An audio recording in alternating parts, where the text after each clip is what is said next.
Okay, ladies and gentlemen, this week's video is just going to be me talking about random things. I don't have a particular Minecraft video in mind, and I haven't tried really any new games. Oh, I would be lying, actually. I did try Monster Hunter Wild, but I suck using light switch bow and gun lance. But like light switch bow is the only thing I've really touched. I still need to watch some videos on how to use gun lance. Surprisingly very hard weapon to use, by the way. Like you have to face the enemy and then press keys at the same time to do like moves and damage. Not a way for the camera to automatically point towards the beast you're trying to slay. And for those who are curious, like what build I'm playing on screen right here, it's the Poison Concoction Xian Scavenger build for Legacy of Phrecia or Phrecia. It's a pretty cool and simple build. I do have to warn you, the first 5 act is pretty slow if your RNG is bad, which for me it was. I didn't even get a 4-link boot or anything, so it was really fucking slow. It started picking up speed when you have like your first 4-link or 5-link item. That's when it really starts to get fast.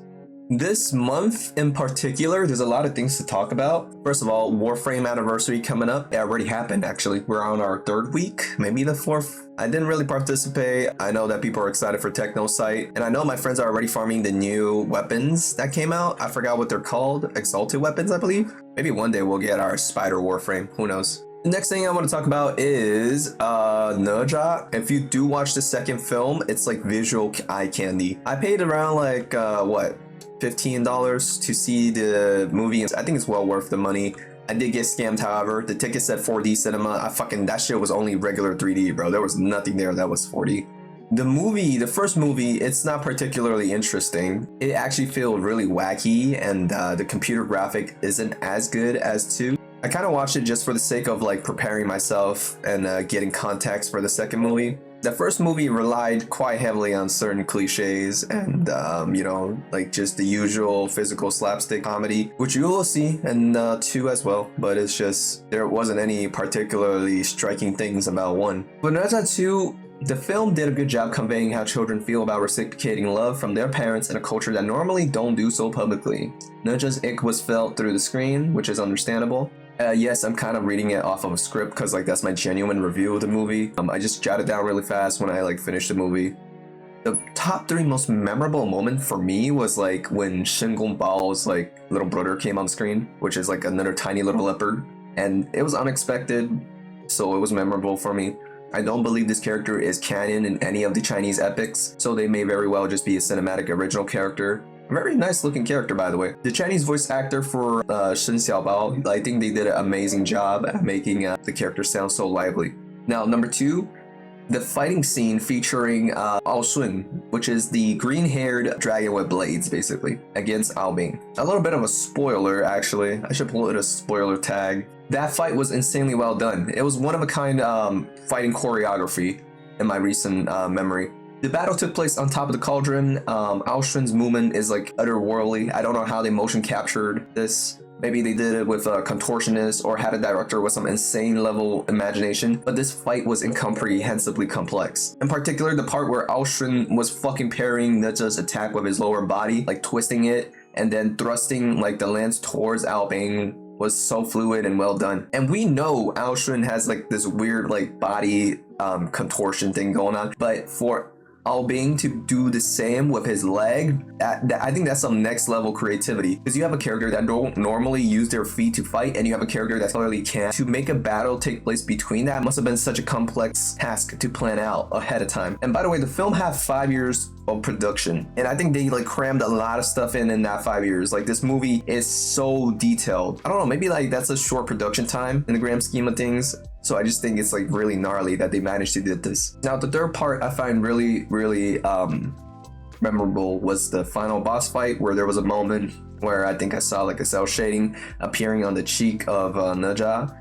It's like that black line you see sometimes in anime impact frames, and it was interesting. It was very interesting. It had a Borderland look for a split second, so that stood out to me.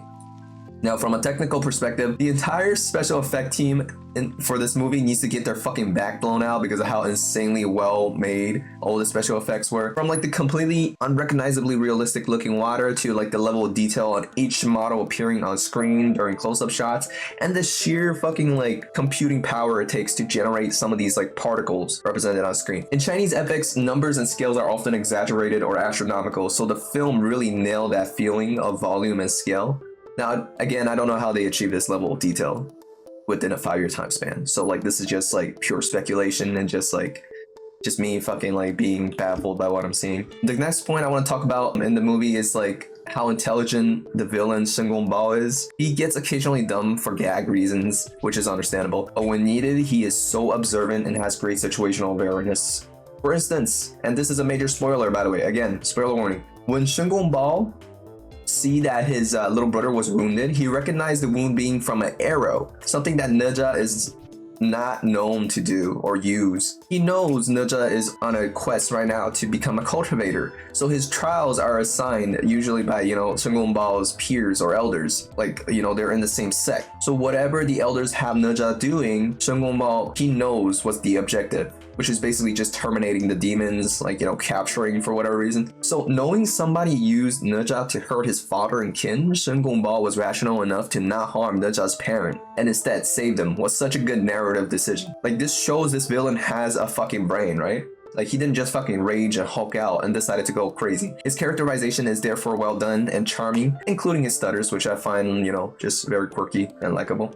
Also worth noting, the reveal of what Shen Gongbao did, aka not being the culprit of the disaster that took place, was pure gold in my eyes. Viewers were led to believe that, you know, he's the one who had done it. The film just sort of carried on, making no mention of Shen Gongbao, so you kind of just assume he did it, he's guilty of it. It's like one of the best red herrings I've seen in a while as well. There's like no really foreshadowing in the movie. That's kind of a downside.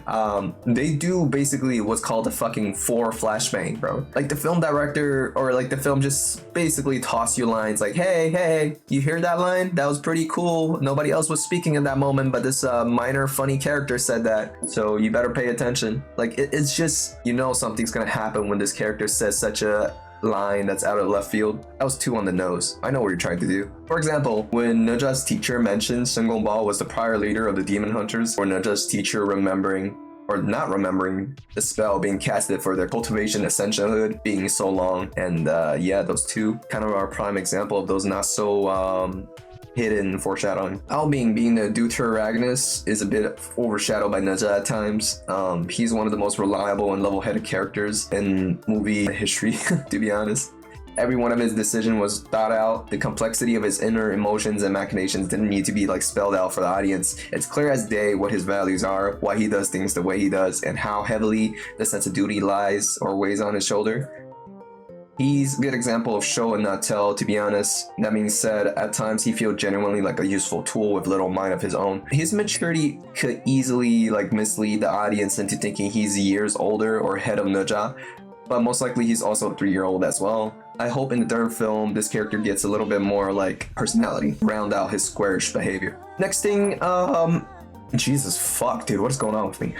Next thing is Ne Zha's father being such a sweetheart. Him as a parent is a bit of a mixed bag. Parts of him behave like a traditional father, parts of him behave like a modern father. How so? Well, him being the least involved on screen with Ne Zha, but doing everything he can to show him love in a non-verbal way was very much culturally on brand and historically aligned. The modern part about his character and parenting style is his willingness to open himself up to his family. Ne Zha's family being so emotionally expressive echoes the excitement and hopefulness the filmmakers have in mind for like the new generation of kids. The director probably wants to set up a role model parent for the viewers, kind of like matching one half of the movie's theme, which is all about, you know, being a model, being like a respectable individual and fulfilling your duties. That's one half of the story's theme.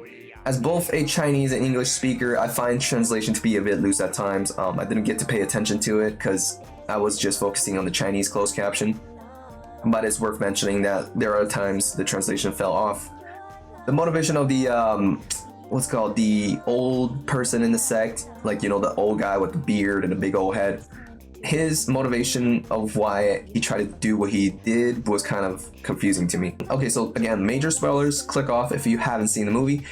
turning the dragons and sea folks into pills with the cauldron and using like the death of the townsfolk as a smokescreen to blame the dragons makes logical sense. Like, I get that. That part makes sense. I just don't know the why of the situation. Like, what's the point of all this? Like, is the dude fearing that the demons might rise and come into power more so than humans one day? Like, what is his problem, dude? But that roughly covers my movie review for Ne Zha 2. Great film, 5 out of 5. I rarely give out 5 stars for films, and this one definitely deserved it. Very, very exciting film to watch.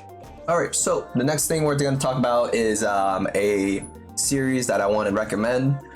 If you have the time to, you know, sit down and read. Actually, I don't know if this thing has an audiobook, but the series is called Deviant Immortal of Uncanny Dao. Now, bear with me, bear with me. This is a cultivation novel, and its original mandarin name is called 道诡异仙. Why do I recommend this? It's because I have a tendency to like get attracted to genres that show body horror and gore. It's popular in mainland China, and from what I can tell, there's layers, like actual layers to the story. It's not just like a brain dead, like, you know, power fantasy. Okay, hold on. The power fantasy part is true, but it's not brain dead is what I'm trying to get at. I'm not really selling this, am I? It's a book to be enjoyed. This story has like 1,000+ chapters, and it's really descriptive in writing. According to readers, not me, because I haven't read the actual story. I've been listening to the audiobooks of it. The way the story is written gets crazier and crazier as you follow along the main character's journey. At certain points, even the viewer can tell which reality they're in, and we'll get to that. So this novel talks about a mental hospital patient who switches between 2 drastically different worlds. Our main world, which he believes is the true reality, and a Xian Xia, or, you know, cultivator world. So those are the 2 reality this character gets to live between. And during a certain point of his psychiatric outbreak, he realized he could carry items from between the worlds.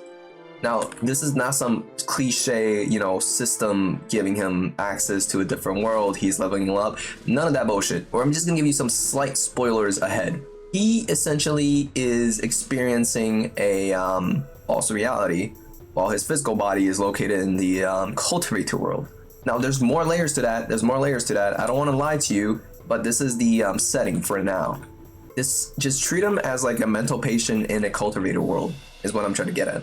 Hopefully I have some photos of like the main character's design put into the video, and you'll see why this series gets kind of nutty. But one of the main ways to do the Dao in this novel, in this worldview, is to like hurt yourself, basically. Hurt yourself or hurt others to achieve like cultivatorhood, to ascend.